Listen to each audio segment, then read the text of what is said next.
this.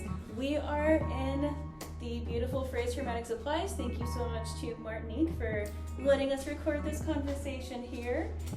And okay, Aaron, we have definitely, I apologize for all the rain chatting I've done so good. for like a year. For being honest, it's been like Same. a year Yeah. to make this happen. I shamelessly like to, if I'm driving more than an hour, I like to combine missions. Mm-hmm. And I mean, at a certain point, I'll just fuck it. I was gonna come out, period, but no, for sure. Anywho's, so we're in this beautiful, magical place, and you know, I'm not gonna lie, I'm not even at my most muscliest right now. That's not a secret. Same. Yeah, but okay. So let's get into it. Yeah. So who are you? What are you about? Who? Yeah. So my name's Aaron. The Joint Coach on Instagram. So backstory: I was very hypermobile growing up. Tons of just like party tricks, you know, which Cool. I had no The idea. bendy stuff, Yeah, yeah. exactly. Which I had no idea was just me dislocating or relocating joints. You having EDS? Oh yeah, if I Ehlers-Danlos recall. syndrome. Yeah. And so I didn't realize that until around middle school, where when I would dislocate things, it would start to hurt. Ooh, And then a couple years later, ended up getting a formal diagnosis because I ended up going to a sleep doctor for some unrelated sleep problems, and her husband had EDS, and she was like, "Oh, you should check this out." And so when I got my EDS diagnoses, I also got my fibromyalgia diagnosis, and then about a year later, I got my POTS, or postural orthostatic tachycardia syndrome diagnosis. Holy shit. And so just straight up, Yeah. were your doctors telling you not to lift? Oh, 100%. Yeah. So Wow. I have only ever had one physical therapist who was like, you know what, whatever you're doing is working, so just Clearly. keep doing it. Yeah, clearly. And this was like a few years ago, but for the first like decade of me getting my diagnoses and trying to figure out how to deal with things, all the advice I got was like, don't lift, don't get your heart rate up, nothing high impact, nothing load bearing. Wow. And I tried that for a couple years, and I just kept getting worse, and things started dislocating more, and I was just in more and more pain. So eventually, teenage rebellious me was like, you know what, fuck it. I'm just gonna. I'm already suffering. Power lift, yeah. I just took it in the opposite direction, and I ended up getting decently strong. And then at some point, my lifts kind of stagnated because I had no idea what I was doing at the time. I was just going and lifting. But I became like obsessed with increasing my deadlift. So I was maxing out 5 days a week, sometimes twice a day. And I herniated my L4, L5 disc. How old are you? This was 16. Jesus. Yeah. Well, you weren't doing drugs. So That was a couple years later. Awesome. Cool. Yeah. The Yeah. circle of life. Yeah. We love it. Well, Yeah. okay. It seems like you have definitely. Your approach is a lot more sane. Yes, You're nowadays. also grown as adults. Yeah, it took me like over a decade to get here, but we're here now. Here we are. Yeah. What do you love about lifting? What is it for you? God. Yeah, so it started off as just me knowing that it was this thing that I really liked the feeling of. Like it was a type of discomfort that I could control, and that was actually like resulted in me feeling really good afterwards. Yeah. And then eventually I just kind of fell in love with seeing the numbers go up. And then after my lower back injury and having to really take a step back from things and trying to figure out how to get back into it over the years, now with my current approach to lifting, it's just like this thing that makes my body able to interact with the world in a safe way. I like that. You know, like I can manipulate, it has negative connotations, but like I can interact and like move things around and move my own body around without just dislocating things or being in a lot of pain as a result of it. Well, just to be a nerd for a second, because I'm super rambling tangential. Please. I'm so huge on manipulate is a neutral word. I love that. Yeah, like it's just to zero. I know that's the least important part. No, I love that. Yeah. And it's okay. So I want to talk about this too in general, and I will not focus on it for my own sanity. Cool. So have you heard of the 48 Laws of Power? No. Okay, cool. So it's most people who have heard of it as like this evil dark triad, like Machiavellian, you know what I mean? Because people like, you know, Cobra Tate or whatever have like latched onto it in a funny way, and you know that's unfortunate, but it's. So the author Robert Greene, like he's written 48 Laws of Power, The Art of Seduction. Oh, okay, same guy. Yeah, cool. Mastery.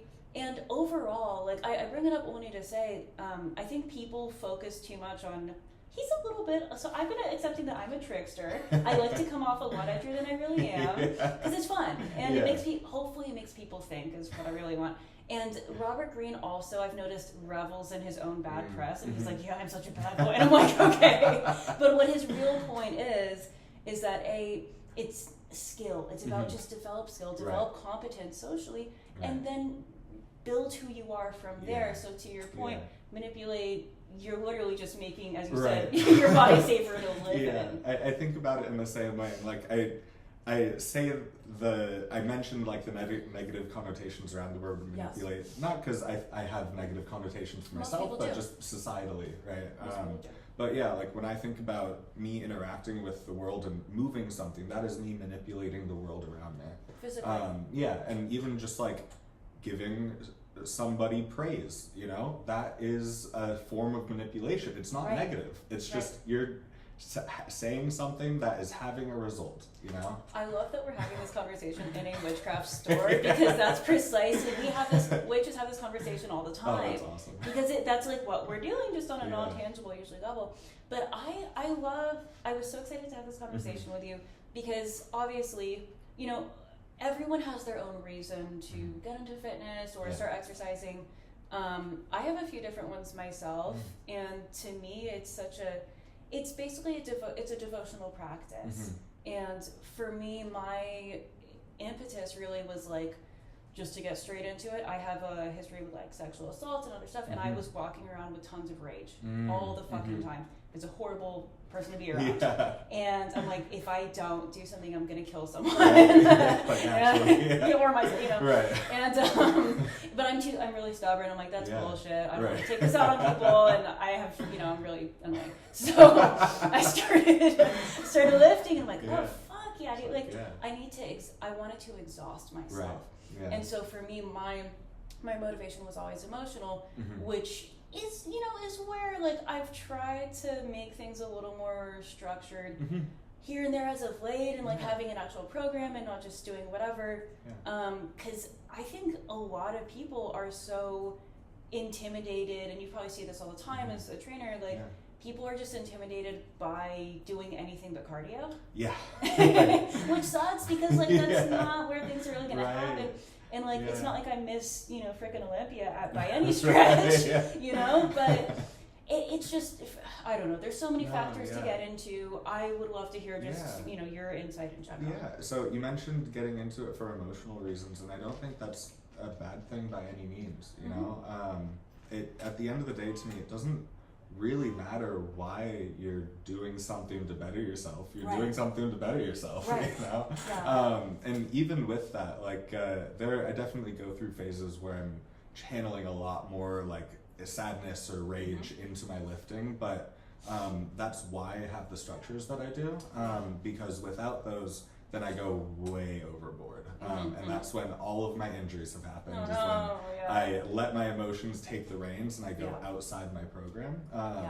But the way that I do programming allows for me to push much harder if I am able to, and if I can channel that into it. But in a way that, like, there's still constraints, limitations that make it so, like, I'm not adding 50 pounds more to a squat than I did the last week, you know? That sounds like a lot. Which I have done too many times. And I've suffered for it. No. Well, what do you deal with? So, like, as a trainer, just like as someone that's been lifting seriously for a while, what sort of blockages do you feel like you see the most often in other people? So this generally isn't an issue with my clients, because I deal with injury recovery, chronic illness management, and competitive bodybuilding primarily. And those populations are generally highly motivated.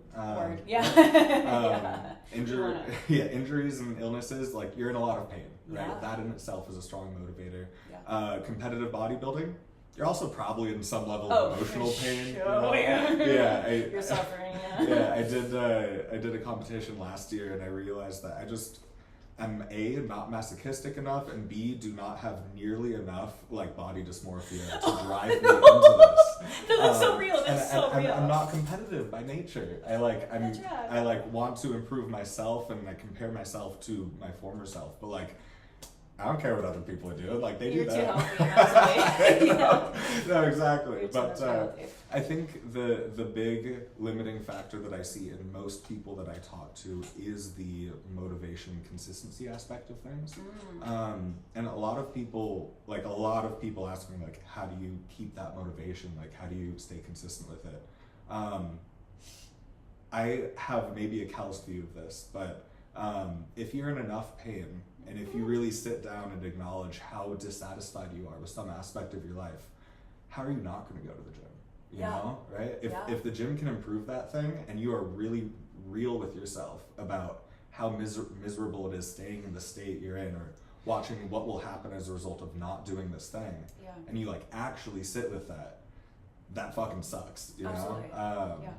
And once you actually can acknowledge that and like sit with it, and then get past, you know, that initial bout of like being so fucking sore when you first start working out, and like the discomfort, you're not really seeing the results yet. Once you get past that and you start actually seeing the results, it becomes a lot more intrinsically motivated.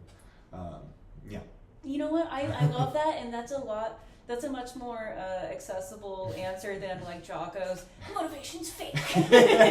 Just do it. And I'm like, okay, I love you. But that's gonna land for so many people. Right. Which again, I am one of those people in my own way. Like I love, because he's cutting the shit of like, look, motivation legit, like that's not real. You can't goes lean to on sleep when you goes away once you fall asleep. You know? Exactly. Yeah. Like, because you're gonna have days where you're like, fuck this Right, shit. exactly. This is bullshit. Yeah. But yours is a much more, human answer. I used to give the answer of like, well, yeah, motivation's going to go away by the time you wake up tomorrow. The only thing that's going to carry you through is the dedication. Yep. But where does that dedication come from? And that's where my former answer comes in. Absolutely. So, yeah. But I think that is probably the biggest limiting factor I see in most people. And then oftentimes beginners try to go way harder than they need to. You know, people are like, yeah, I'm getting into it to build consistency. I want to go 6 days a week, going to train for like 3 hours, and we're going to go hard. And like a week or two later, they're like, fuck this, I'm out, this is terrible. Why does anybody do this? Right. You know? I think I recently found out that I should have seen this coming, but the last program that I tried to level up to, I realized that whoever wrote it was on massive amounts of gear. So I'm like, dude, what the fuck? How are you? You're sitting here, this is a woman, sitting here telling people to go for over an hour, 5 to 6 days a week, max out every time, and also just triceps, like the whole. I'm like, bitch, you. Yeah. Okay. So something I realized is that a lot of people that do really high volume programs that say they're maxing out, Probably like just aren't. you know from how much emotion you can channel into your lifts. Word. Like failure when you're not doing that versus failure when you are, they're wildly different places. Yeah, good and point. like if you're just going to like, oh, it's hard, okay, Right. you know, that's not failure, and that doesn't generate nearly as much fatigue or stimulus as does like it channeling childhood trauma. You know? Preach. Well, okay, so can you talk about, because I'm not sure who's going to be listening, can you talk about just the concepts of what is it to train to failure? Like, what is progressive overload? Like, what building blocks are you using? Yeah, so there's those two things. So proximity to failure, how many reps away from failure are you? There's volume, which is how many working sets you're doing for a given muscle group. We'll define working sets in a second. And then there's just exercise selection, and then more advanced concepts like stimulus to fatigue ratio. What is fatigue? What is stimulus? So just getting into the basics, volume, right? First we need to define a working set. So a working set, if you're a complete novice, you've never lifted a weight in your life, anything's a working set. You know, you pick up a weight a couple times, you put it back down, you're gonna grow from it, you know? Just because it's completely novel. But as you get past, the first like couple months of lifting, a true working set is something that is less than 4 reps in reserve, so less than 4 reps away from absolute muscular failure in the concentric portion, so like the muscle contraction portion, is anywhere between 5 and 30 reps per set, and actually those are pretty much the 2 things. Yeah. There you go. And so as long as you are anywhere between 5 and 30 reps per set, that's equally beneficial for muscle growth. And that's, so all of like the typical like strength and like muscle building rep ranges are complete nonsense. Gotcha. Yeah, for strength, it's like, if you want to build muscle that transfers over to strength effectively, you should probably stay under 10 reps. Just because if you're building muscle in like the 20 to 30 rep range, getting that to transfer over to strength will take like a year, just to teach your nervous system how to start using that muscle to produce the strength. Wow. But for example, when I'm dealing with people who are recovering from injuries or maybe have like a connective tissue disorder like me, I shift the rep ranges really high because that reduces the load that you have to use. Right? Gotcha. If you're doing lateral raises for a set of 10 versus a set of 30, the weights are going to be way different. Oh, for sure. Yeah. For mere mortals. Yeah, exactly. Yeah, Exactly. But so with that definition of a working set, volume is just the number of working sets you're doing for a given muscle group in generally a given week. You can also look at like per session volume. So some basic constraints there is, we have some literature to suggest somewhere around 8 to 12 sets is kind of the upper limit of what is generally effective for building muscle within a single session for a given muscle group. So you can stack on things on top of that, and as long as you're able to recover from that volume, you'll grow a little bit more, but it becomes like such a tiny amount for the amount of fatigue you're generating. Damn, okay. Yeah. So it's like the brown rice, white rice Yeah, shit. exactly. So negligible. I'm Yeah, sorry. no, exactly. I'm a brown rice hater. So that's I me. also am a brown rice hater. Right. Actually, brown rice, because of the husk that it has, you absorb less micronutrients from it. So bullshit. Yeah. Anyway. Yeah, no, I looked into it. I'm like, dude, the whole, like, it's such a It's not negligible expensive. amount of, who cares?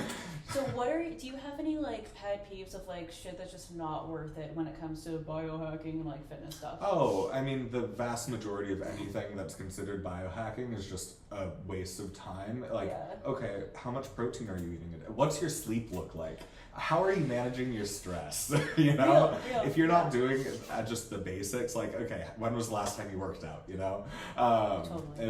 If you're not doing any cardio, or you're like not lifting any weights, if your stress is unmanaged, if your sleep is shit, if your diet is nonsense, like, what are you even doing with red light therapy, dude? Or like cryotherapy or anything like that. That's even if it does maybe have a benefit, which like some of them there's a little bit of evidence to show possibly some benefit in certain areas. If it's so much worthwhile to just spend that time, effort, and money focusing on the things that make such massive impacts. Like just the most basic one in terms of diet is like just getting enough protein, the difference between eating like 0.3 grams per pound of body weight versus 0.8 grams per pound of body weight is like bigger than steroids. 100%. Similarly, there's a study that compared, they had a few groups, but the 2 relevant ones are, so they sleep restricted a group that normally slept around 7 to 8 hours, and they didn't let them sleep more than 5 hours, and they had them take 600 milligrams, maybe 500 milligrams, 500 or 600 milligrams a week of testosterone. And then they had another group and just allowed them to sleep 7 to 8 hours a night. And the group that slept 7 to 8 hours a night gained more muscle and lost more fat than the group that was only sleeping 5 and on steroids. Oh my god. I mean, it sounds so basic, but it's basic for a reason. And I actually, something that I took a sort of hermit moment away from all social media recently, which that's what I'm doing. I miss it. It's amazing. I think it's a fantastic idea. But I part of what encouraged that was just the sheer amount of bullshit. Like, it's beyond a pet peeve. One of my biggest like intellectual ops, I guess, is this idea that of content, that like everything is content. It's like, but it's not real. No. You're just like posting fluff, and all of this like biohack. I'm like, okay, for one, I have a longer background in all this and paganism and stuff than lifting, and you guys are, it's like, for one, you're pushing, I don't want to taint the word holistic by associate, but it's basically, it's tainting that word for sure. Which is kind of, that ship is a little sailed. Some of this stuff works because you like it and want it to work. 100%. And I'm all for that, but I don't like it when people call things stuff that they're not. Right. And if it's hey, you know what, maybe this is helping you because you're not staring at your phone 9 hours a day for once, and you're actually doing some mindfulness. It doesn't matter if it's red light or whatever, you're just in your body, maybe. So there's that. Where else was I going to go with it? I have so many. I think that's such a good point, though. Is like regardless of whether it's just like affection or like pleasure for a given thing that they're doing, whether it's diet or some aspect of biohacking, or they just believe it's going to work. You know, the placebo effect is a crazy strong thing. Absolutely. Like very, very scientifically validated.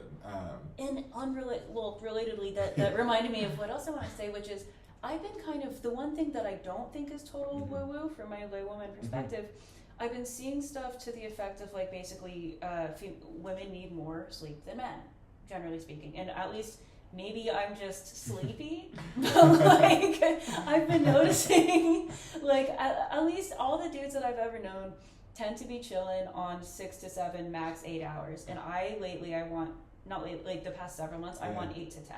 Yeah. And 9 is my happy place. Under even 8, I'm kind of just suffering. So just throwing that out there. Yeah, I haven't seen any direct literature on the comparison between men and women sleep requirements. Most of the large-scale sleep studies that I see do a mixture. But I'm sure the data exists on it, but I wouldn't be able to confirm or deny. I know among at least my clients and like friends I've talked to about it, basically everybody seems their like ideal place seems to be somewhere between 7.5 and 9 hours. But some people are like, I just always sleep 6 hours a night, and that's just how I am. No. Stop. Just because you're used to sleeping that much doesn't mean that's the ideal amount for you to sleep. No, not good. So if there's a stuff that sucks, what do you think is not bullshit? Like, what are you most into? Yeah, well, I think a good transition from what sucks to what doesn't suck is various fad diets. Things like keto, carnivore, even veganism is being turned into a fad diet, weirdly. But, like high carb, low fat, high fat, low carb, like whatever it is. All of those things, paleo, 100% of those things, if you see weight loss in it, it's just happening because you're not eating bullshit. That's literally it. Like you are in a caloric deficit. I guess that's another point. Like, yes, calories in, calories out is an actual thing. It's just the calories out equation is a little more complicated than people make it seem, and it varies a lot. But like thermodynamics and physics, unless you're a god, like you're not going to be beating that in any way. No, totally. It's not just dissipating into thin air. God damn it, But so with that being said, I think a lot of the things that do work is like, with regards to diet, easy place to start, just making easy swaps for your diet. I had a friend who was like really struggling to lose weight, and I just recommended that he was just eating out for every meal and like eating massive portions, sometimes like 2 entrees. And he's like 260, 270 pounds. And I was like, hey, just like eat less of your meals and just like add in some fruit. And I told him to go get some like frozen fruit from Costco, and so he just cut all of his meals in half and ate as much frozen fruit as he wanted, and dude lost like 30 pounds in a few months. That's right. And he's kept it off ever since. So just practical. Really, exactly, simple things like that, and then like the value of increasing protein in your diet up to a point, of course. Like there's never a point of going over like a gram per pound of body weight.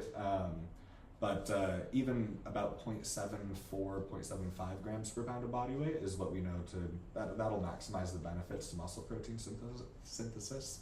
But the more protein you eat, the more full you feel.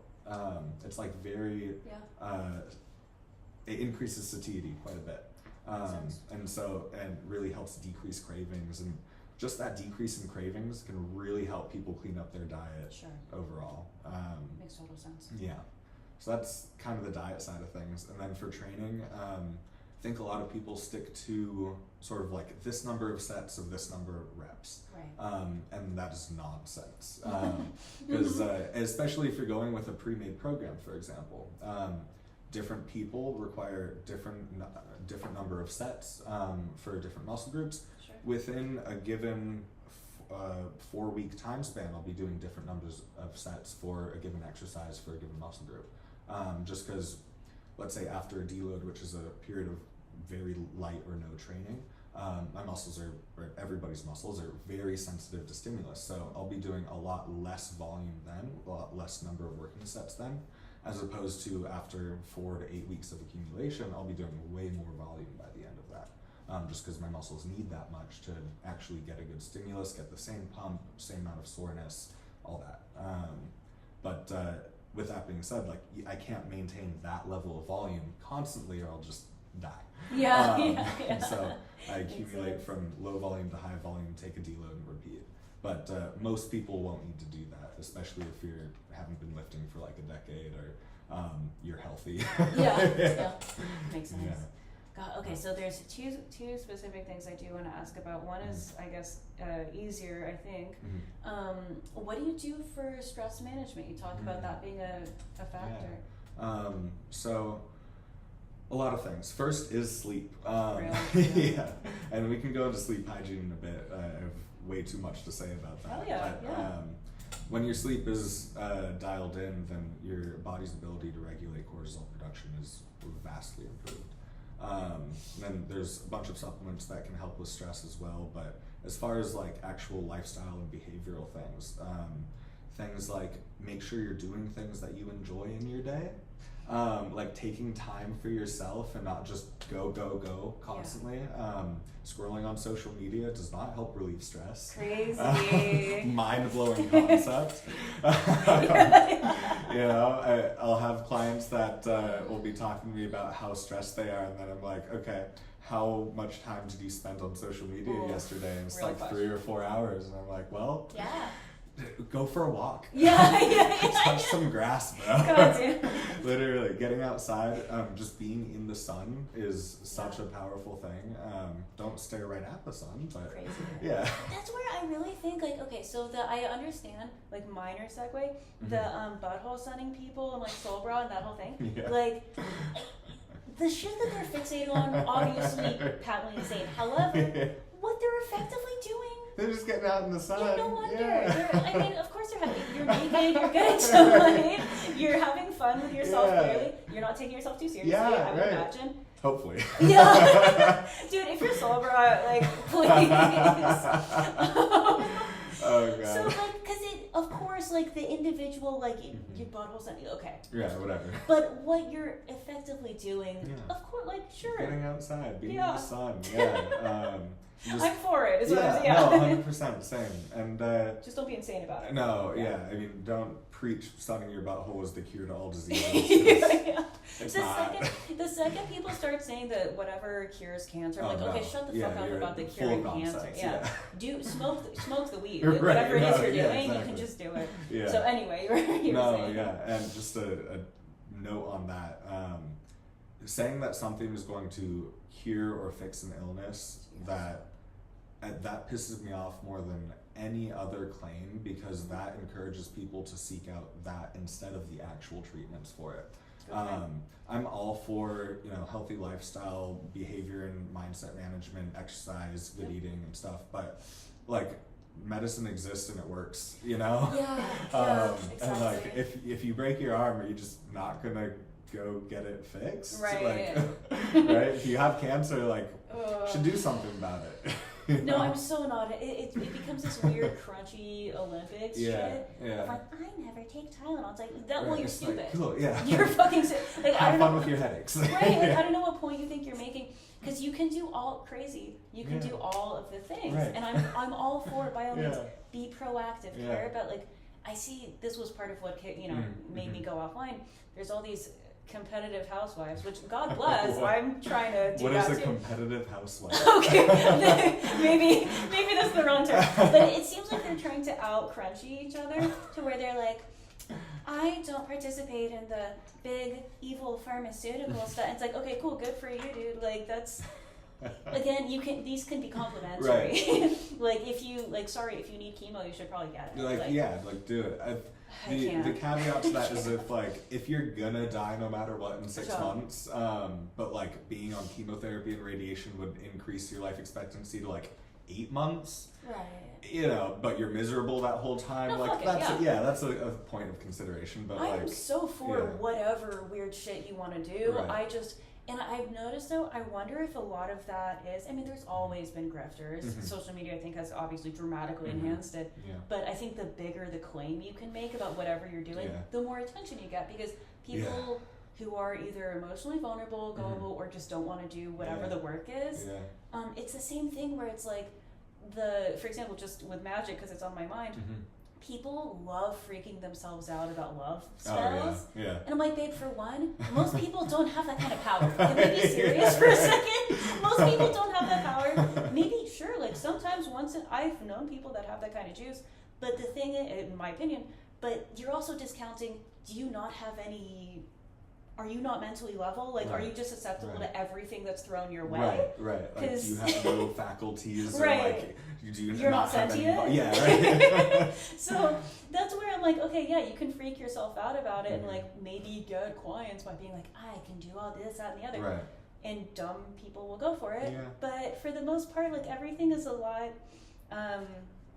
more basic and practical and not that sexy and dangerous. That's just such a good point. Nobody likes the unsexy solutions to things, you know. And which you can still be a fucking weirdo. Let me be very clear. For sure. Yeah. I'm so for that, but just not when you're trying to get dramatic results, whatever it is. The method is probably not going to be like that. 100%. Anyway, I can keep cutting you off. That's such a big thing, and that's like my internal struggle with social media is because I like producing educational content, but like just purely educational content, and that does not perform well on Instagram. I've seen it and it bums me out because I'm like, dude, if you were, forgive me, like a chick with like even see-through tits, you would be fucking crushing it. Exactly, just like throw on some nice like scrunched up booty shorts, you know? Yeah. I'm thinking of getting a pair anyway. As you should. I'm just like, dude, if you were a chick at all, you'd be killing it. And you have such just good like, things to say.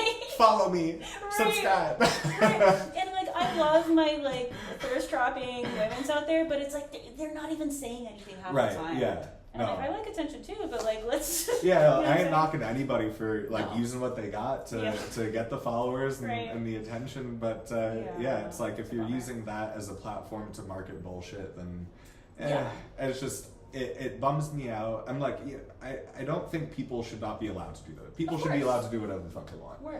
It just bums me out that so many people fall victim to that. Because it is like it is a predatory practice in my eyes. Because it's not like the people that are marketing these things think that they're completely true and factual and that it's like the way of, some of them do. Some of them think that they have found the answers to everything in life. But for the vast majority of cases, they know what they're doing. You know, Paul Saladino is a great example of this. Joelle Seedman. They're just the epitome of charlatans in the industry. Extremely annoying. Very entertaining to watch, but and it's crazy when they look like shit. And I'm like, dude, Paul fucking Saladino is like what, physically red and over half of his videos? It's like, babe, that you look like you need medical attention. Right, like get some help. For real. Yeah. That's where, to me, the line of that gets crossed into just humor when, like, I'm sorry, if you believed that Liver King was natural, you were fucking stupid enough to be lied to. Right. Sorry. Like, that's on you. That is really on you.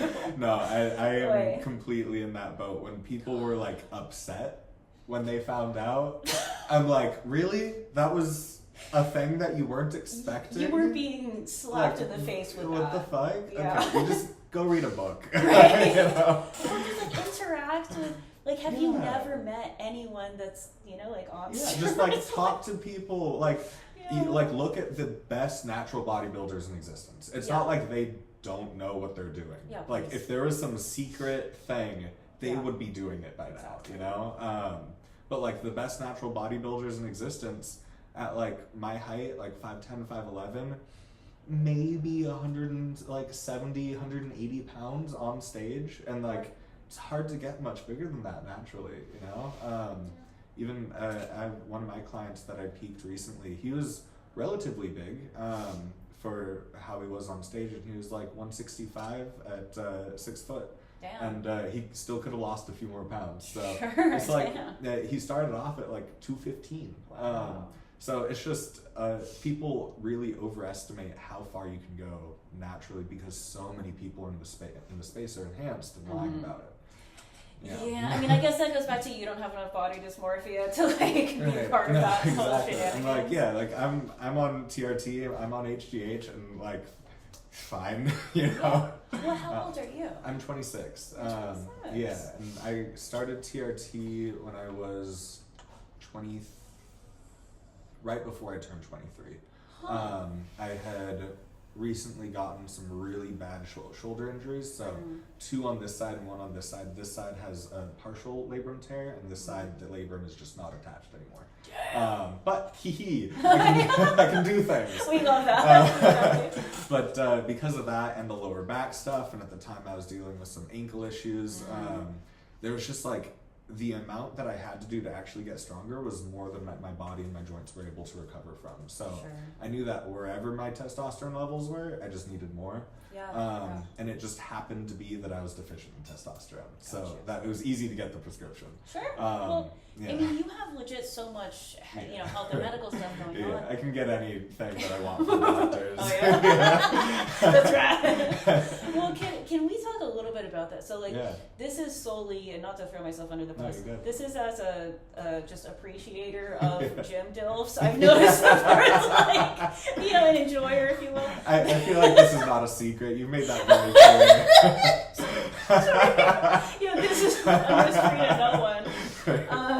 So I've heard way more about steroids than probably most women have any business here.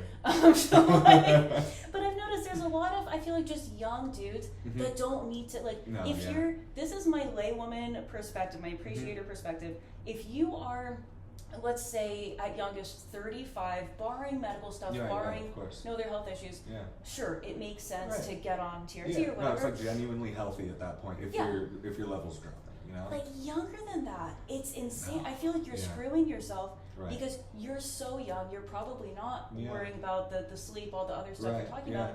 And you're making it so, to my understanding, you have to be on this shit forever, right? For the most part, yeah. So in the majority of cases, once you are on TRT for any appreciable amount of time, your natural production will not return to what it was before. It'll return somewhat, but you know, hopefully like 80+% of what it was before. Whereas, like, you know, if you've been blasting and cruising on steroids for 10 years, like, good luck getting your natural production back. That's what just does make me a little sad, because it's like you see these kids, like these dudes, with high schoolers. 18 to friggin' even like 23, 24. I'm like, you're a baby. Like, what? There's so many other things you could be doing, and it's a shame, because it's like you don't even know what you'd be capable of. And as a teenager, like, you're literally already on steroids. Right. Like, your natural testosterone production is a steroid cycle. Like, the average 14 or 15-year-old has like 2,000 nanograms per deciliter, which is like 2 or 3 times what an average adult would have, like a young adult. So, like, you don't need anything at that point. When I was 14, I had just started lifting, and then I over the summer, all I did was like work out every day and eat as much protein as possible. I went from 115 pounds to like 145 or 150 pounds in like 3 months, and my body composition improved. So like my body fat dropped, and I just gained that much muscle, just because like you're on steroids already, you know? Like, you don't need anything else. But at the old gym I was going to, it was surrounded by like 4 big high schools. Oh, and shit. so it was always the teenagers, you know, the broccoli-headed boys, you know, for better or worse. But the number of them that were just clearly juiced to the gills was really saddening. You know, like, just like. Also, who the fuck is your dealer? Who's out here giving these kids? It's too easy to get online. You know what? You're right. Yeah. I don't even get it through prescription anymore because it's cheaper not to. I mean, I like go and check in with my endocrinologist every so often. He's endorsed this as well because same for the growth hormone. Yeah, it was like, you know what? If I were to prescribe this to you, it'd be like 10 times the price. So like, you do you. You know what? Good for him. I respect that. Yeah, he's dope. Okay. But yeah, it's too easy to get steroids. 2,000 milligrams of testosterone might run you like $30. No wonder. Yeah, it's a tren, or like 2,000 milligrams of tren might run you like $45. Oh my god. Right? No, it's like not okay. This is making a lot of sense now. So yeah. it's just like, especially with the romanticizing of tren, there's a lot. It's insane. And like, from personal experience, it is not worth it. It is the worst drug I have ever encountered, and at the doses that some people do, I don't even understand how they're not just hitting people. Yeah. You know, it's not which cute. Sometimes they are. Yeah, like there's answers about it. Yeah, right? Like that. All the incidents of roid rage that I've ever heard of all come back to tren. Jeez, yeah. I mean, I think across the board. You know, and like it doesn't have any remarkable effects that you can't get from other steroids either that don't have all of those effects. But you know, don't do drugs anyway. No, there's. I mean, again, not to just keep going back to it, but it's like there really are these admittedly very funny parts of the internet where it's like everyone just talks about being gay and doing tren. Which who was I talking to that was saying about tren-induced homosexuality? Oh, I think that might have been me. Yeah. So there's a lot of reports online. I've yet to see a literature review or like a study on it, but the number of people that I've heard talk about, and I've met 2 people in person that have told me about this. Where they go on tren and they either their sexuality becomes a lot broader, so to speak, or they get really, really kinky, where they were formerly not at all. Wow. And then they come off and right back to normal. See, that's really weird. Okay, you know what though? It definitely wasn't just you because I started. So as I've said before, I'm embracing that I'm a trickster. Yeah. I was prank texting a friend of mine from one of my burner numbers, which is how you tried to text me and I didn't have access to my phone number. You can actually get your own number blacklisted if you prank enough people. So because they're like, oh, this is spam. Like, and I had to go to that, but it was a whole thing. Anyways, but this is why. I get along with dudes better I think I'm romantically gay, but I socially get along with men, and friggin' me, y'all are easier. So anyway, God bless. And so he was cool about it. He's like, oh, that's funny as shit. How are you doing? Whereas a woman would be like, don't ever talk to me again. But we were hanging out. And he's similarly, like, he lost a bunch of weight and was talking about the whole gym thing. And he, I don't know, somehow brought up tren-induced homosexuality, which sounds like a Theo Vaughn thing to say. But anyway, I'm for it. Yeah, I mean, hey, like, we love the gays. We love the gays. It's great. We love the gays. It's almost like a weird, you know what, though? And this is just me being silly, maybe, but, like, it feels like a throwback to the very Hellenic, you know what I mean, like Spartan, Athenian, I'm sorry. Yeah. Anyway, I'm just going to be silly, no, so you should talk about your stuff. I love it. That's what makes it entertaining. Otherwise, I'm just giving a lecture, which gets boring after some time. You know? I hear it. Well, I like to combine different approaches because there's probably people who don't want to hear excessive woo-woo shit from me, but then it's... You know, I balance. Balance in all things. I'm so for it. But I guess a logical place to pick up is post-TRT after about 2 years. And by the way, correcting a deficiency in testosterone was... Okay, as you were. We're back. So, just... I guess it was just like a...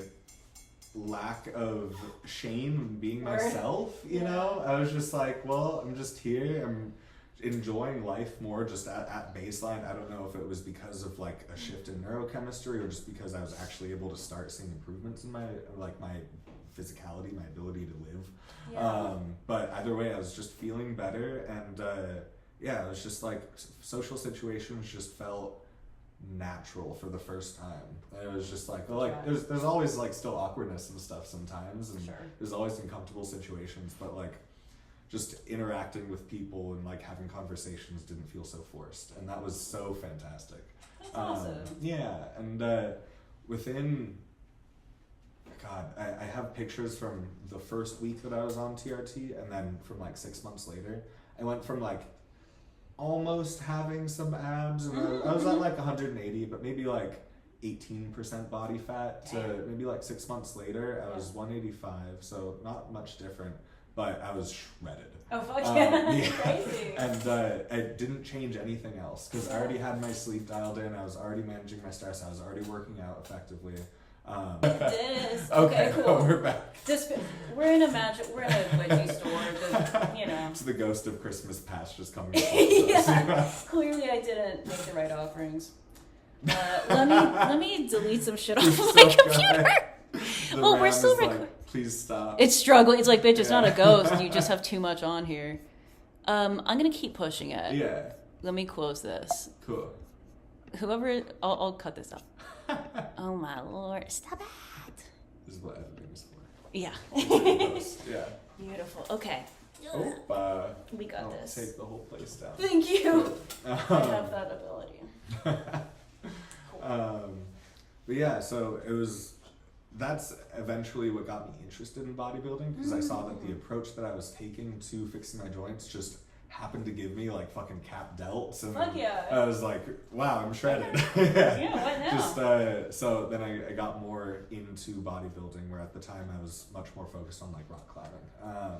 But I in the process of learning how to bodybuild more effectively, I just realized that the approach that I take for like recovering from injuries, improving joint health, when done right, that also is a good approach for bodybuilding if your focus is longevity in the sport. Right.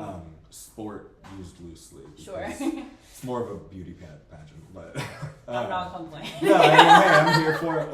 Oiled up, mostly naked men on stage posing next to each other. Let's fucking go, you know? Thank y'all. Yeah, but the only sporty part of it is the training for it. Right. You know? Once you're on stage, like you have to have some posing endurance. Like posing itself is an art, but it's more of an art once you're on stage. The actual competition is more of like an art or a dance than it is an actual sport. But anyway, I'll still say the word sport. Fair but within like I think 2 or 3 years after that, this is when I was in school. Don't go to school, kids. I realized too late that I was in a major that I was completely uninterested in, chemical engineering. And I was going to ask about that, because I think when we had met, you were in that program. I was, and I got into it because I was working in the cannabis industry for a while, and I was at the time helping people design and set up their lab spaces, design their extraction processes, build the equipment for extractions, and that is chemical engineering. But I was just like, fuck it, I want to get paid more. The trajectory of the industry went from growing rapidly to all of a sudden all that were left were like the massive coke dealers that were able to put enough money into their brands to build it up, or the venture capitalists. Jeez. And neither one of them want to pay people good money for highly skilled stuff. So that sucks. By the time I graduated, it just wasn't really an option anymore, and the tech industry, the engineering industry, biotech, all of that is just a shithole right now. Not that I want to work in it, but it is what it is. But during the schooling for that, just the hours of studying, the positions of being in it, and just the levels of stress, you know, that just you can't just get rid of them, you know. Right. All of that had my fibromyalgia symptoms just through the roof. I was in so much pain that I was like very close to dropping out of school on multiple occasions. But what I realized after some time was that the thing that was creating the amount of pain that I was in was that I was putting tension and stress on certain joints and muscles on a daily basis, but was unable to recover from it like in between, like just overnight. And so, but when I got on growth hormone, which I'd initially done for some other injuries that had come up, my pain improved. Like within a week, I was at like 20% of what it was for 2 years previously. And I realized it was just because I was now actually able to recover on a daily basis from just being in this position. Oh my God, yeah. Which for most people, like that's not a lot of strain on the neck and the back. I mean, it's uncomfortable. Sure. But for me, just to hold my joints together, my muscles have to do a lot more. Sure. And so that just helped them recover. And, you know, I'm on growth hormone for the rest of my life. I don't have to be, because there was a good study that showed they took people who were on growth hormone replacement for at least 20 years, and they just cold turkeyed them off of it. And the longest it took for them to restore natural production was like 3 months. Oh, wow. Yeah, so this isn't me telling people to go do growth hormone. Right. But it is an option for me to come off of it. I've tried doing that, and it is terrible. And so it's not like I'm not like in a worse state than I was before. It's just the benefits that I get to my life, even if it were to, for some reason, shorten my lifespan by like 10 years, more than worth it. Just to actually be able to live life and engage in activities and not worry like, oh my God, what is this going to do to me tomorrow? Like, will I be able to function tomorrow? Well, I think there's a lot to be said for just like, and again, laywoman, witch, druid, that's my specialty. Yeah. I think I say this sort of across the board, is like, if people could stop looking at, oh, I want to force my body, my spirit, my whatever to adhere to this really cool idea I see someone else doing. Yeah. Where are you? Like, what are your needs? Yeah. What are you even trying to do?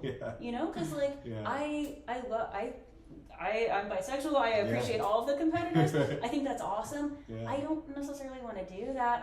I was super proud of the fact I went to the farm the other day and they had a pumpkin this big and I could fucking lift it. You know what I'm saying? So that's fucking dope. That's what I'm saying. Yeah. Like that's what I mean when I say manipulating the world around me. Like that feels so good. Just be able to see a big thing and pick it up. You know? And again, I'm basically a cave woman. It made me happy. I'm like, oh shit, I picked up a big pumpkin and I picked up a hay bale by myself. Fuck yeah. So that's what I'm doing. Like that feels so cool. Some of the most fun things that I've realized recently is I can just throw people vertically, and it's like the most fun, rewarding thing. Oh, I'm sure. Like, I never thought I would be able to do this and like still be alive after having done it. That's but it's awesome. Like, my goal in the gym now is just to make the loads and the forces that I'm experiencing in the gym so much greater than anything that I'm going to encounter outside of the gym, that life is just not physically stressful anymore, or mentally. That's huge. Like it's a very like cute way to clever way to put it, but like that is fucking huge.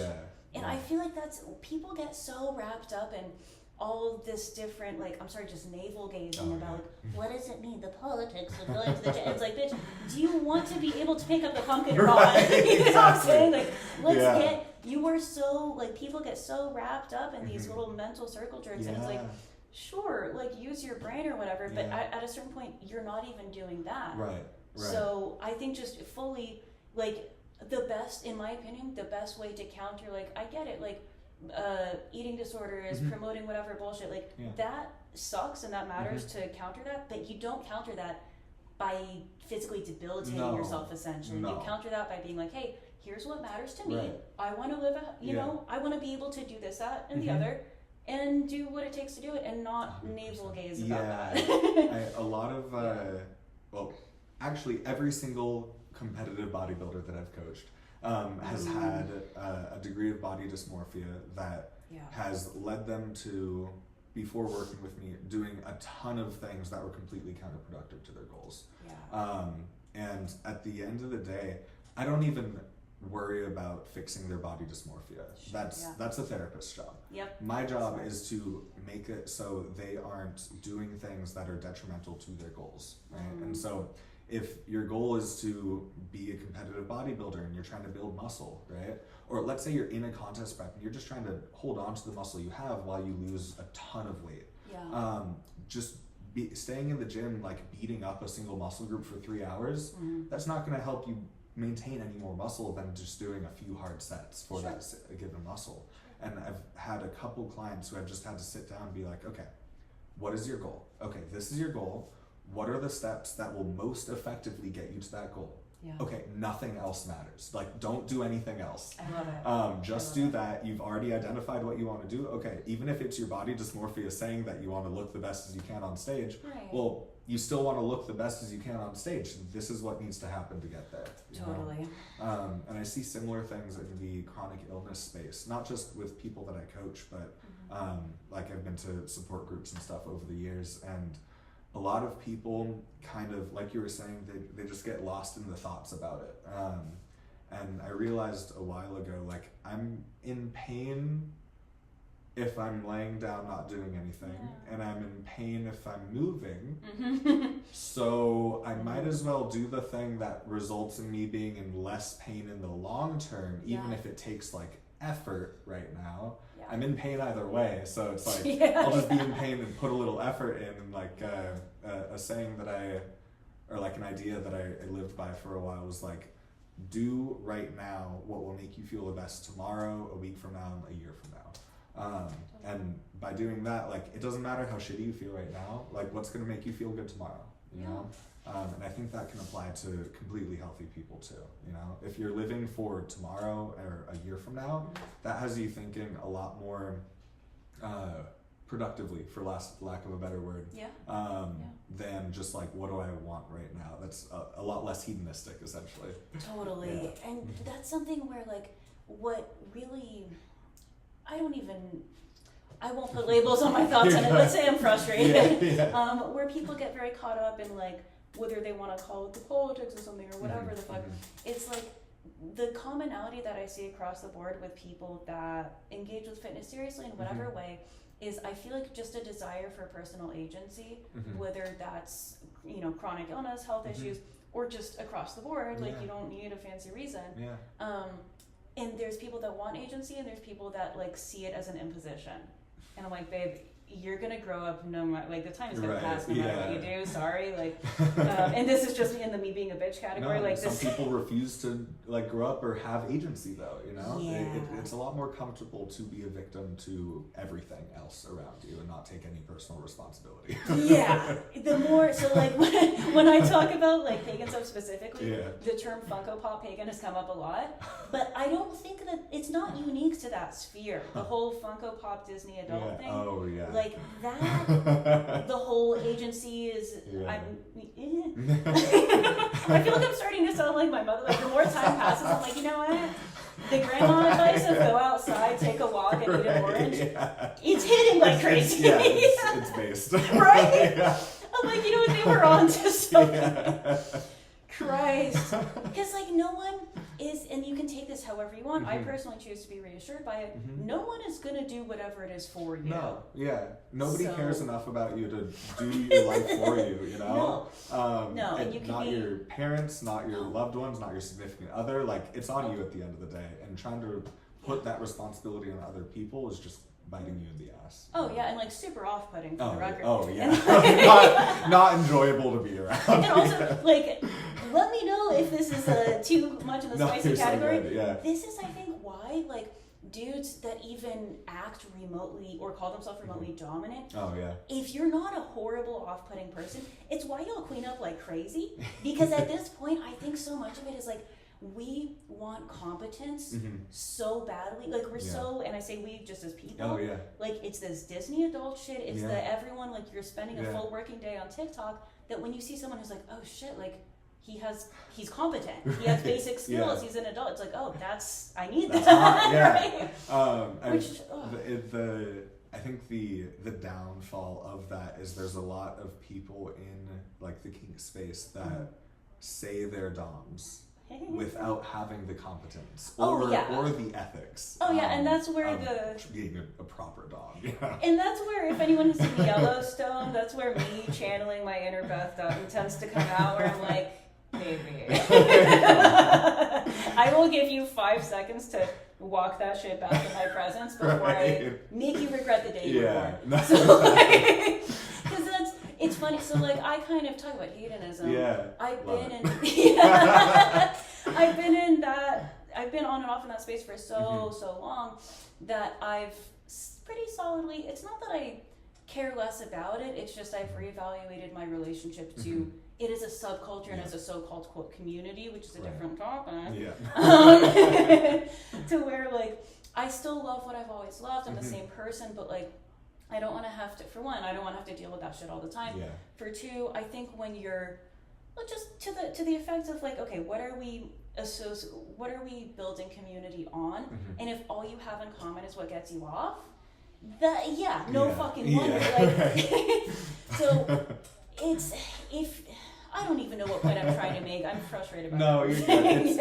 It is frustrating. Like I'm not a sub. I don't have sub tendencies. I'm not a masochist. As much fun as it seems like it would be. Oh sure, And I do like massage myself like incredibly hard and like roll out, but like never when somebody else is doing it am I at all enjoying it. Understandable. But just seeing like doms in the space who literally just want to hit people. But like that's it, not like impact play, just hit people, you know? Like no negotiations, consent is kind of arbitrary, aftercare, what is that? Right. Negligible. Yeah, exactly. Never heard of her.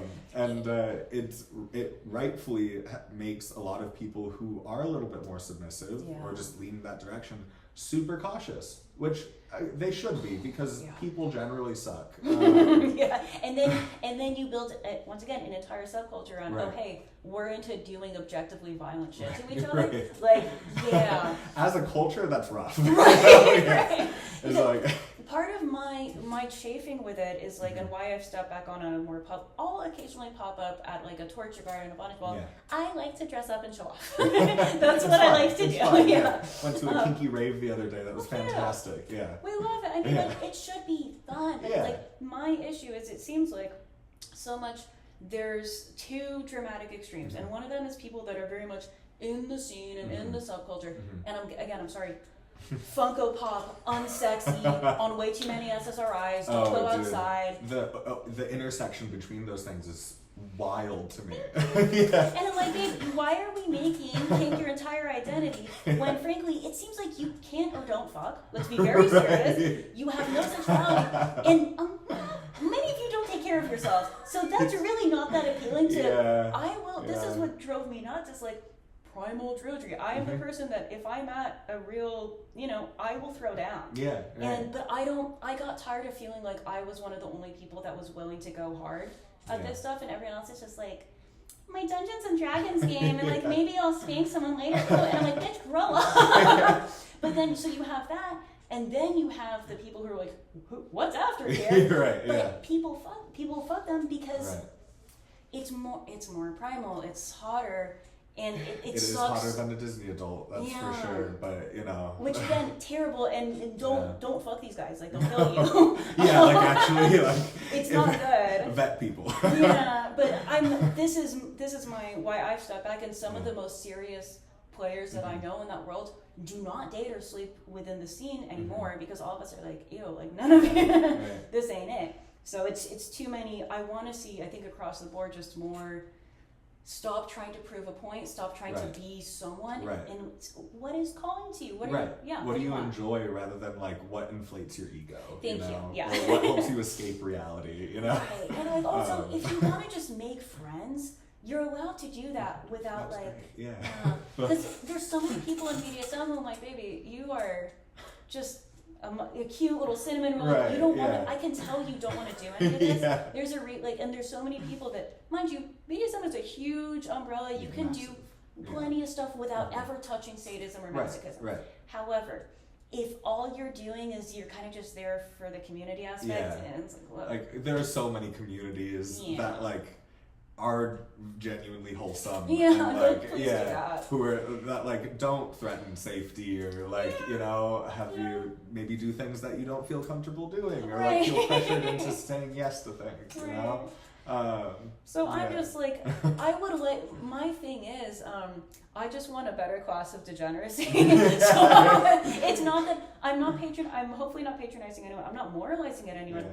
But across the board, it's like, it's not that I want to see people go hard safely, who know what consent is and who have basic skills. Yeah. And that is a tiny fucking minority of people. Yeah. So I'll be over here appreciating the gym bills, you know what I mean? Yeah. And I waiting say that. And hoping for that. Right. Well, you know.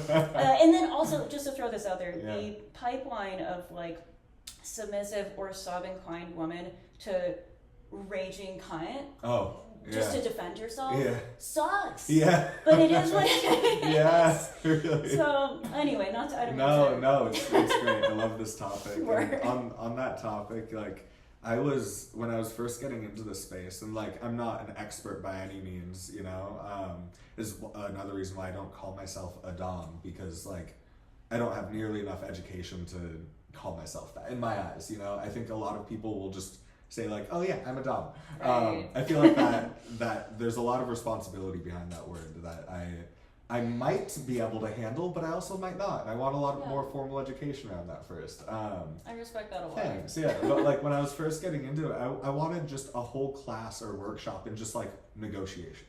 Or just a whole class or workshop in vetting or aftercare. I literally haven't found a single thing like that.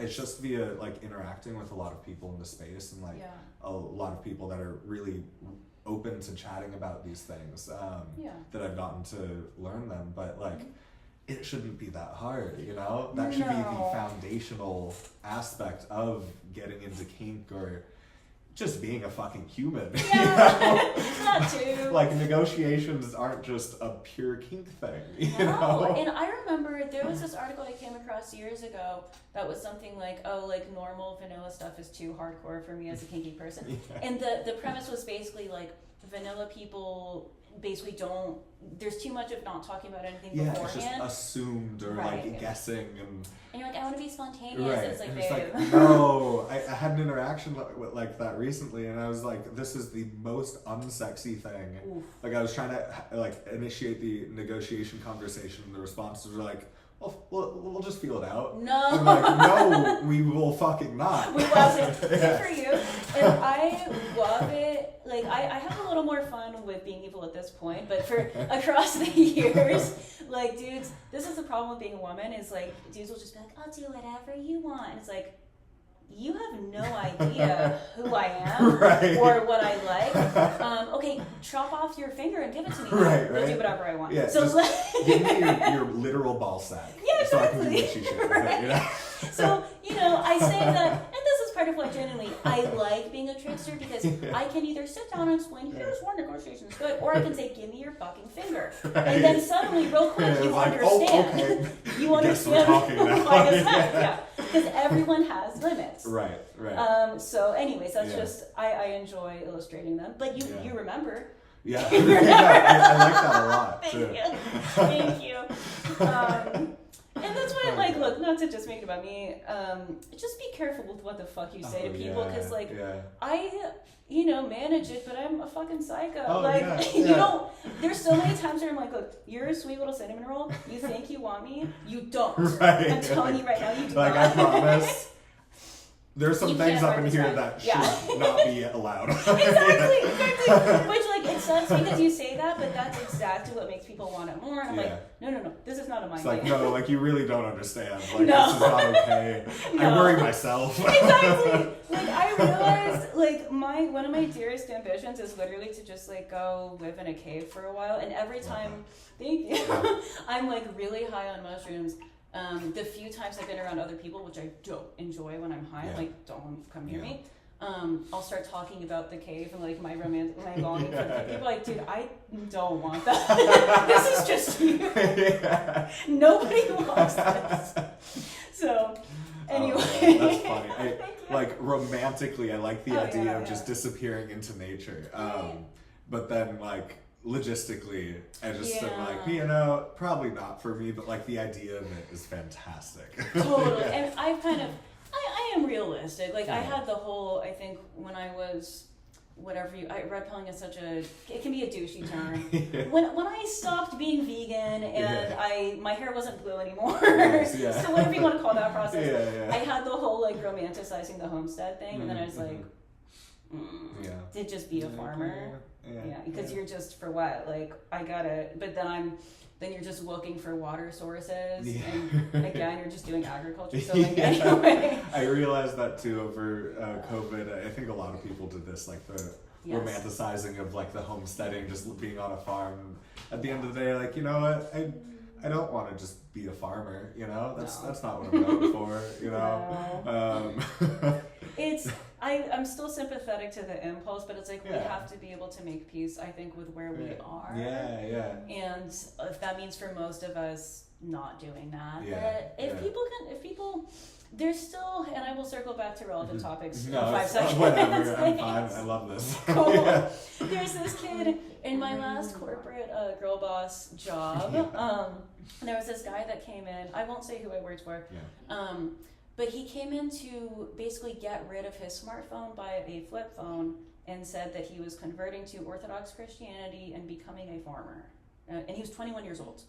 And he was like finishing a degree in criminal justice, and I was like, how do you get to this point at your age? Yeah, what leads to that? I was so curious, and we talked a little bit. I'll be quiet for a second so I can edit this out later. Oh shit, what time is it? Okay, well, I'll kill it in a few minutes. Anyway, but we talked, and I think he said that he'd been in the military, and that can grow you up a little bit.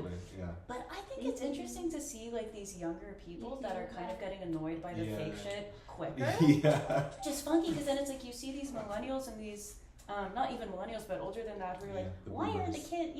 Like, why aren't the kids more whatever? I don't even know what they say it. Just why are kids trash? Or even like they don't try, or like they don't want to put effort into anything, stuff like that is what I hear most. But and I'm just like, dude, they're sick of all this. So yeah. anywho's let me. I mean, this kind of transitions back to fitness, but when you're inundated with so much nonsense constantly, that either just leads you into pure brain rot, or it has you really like be like, fuck this. I will do anything else. And that's kind of what led me to just not being on Instagram for a while. I was just like, wow, this, even just getting on to post, start just getting lost in it. And this is A, not great for my mental health. B, it just makes me hate everything and everybody, because like, especially in fitness, there's so much nonsense. And so many of the people that follow the charlatans in the industry are like, it's like a cult following. It's heavy culty. And it's like, there's still tons of people who love and support Liver King, and it's like, he's changing everyone's lives, and like, he's truly primal. Bro, what's primal about $14,000 a month in hormones and steroids? Insanity. I mean, that's another where I'm like, okay, dude, the eating the balls is like, that's another one where I'm like, dude, you're basically pagan. Like the only way that that's makes witchy sense. pagan shit. Exactly. It's not hormone fitness wellness thing. That's where I'm like, look, I'm cool with the woo-woo, but say that's what it is. Right. So anyway, we should wrap things up only because, as y'all can tell, I'm dressed for October fasting, and there's, I think, maybe people here that are wondering where I am. My bad.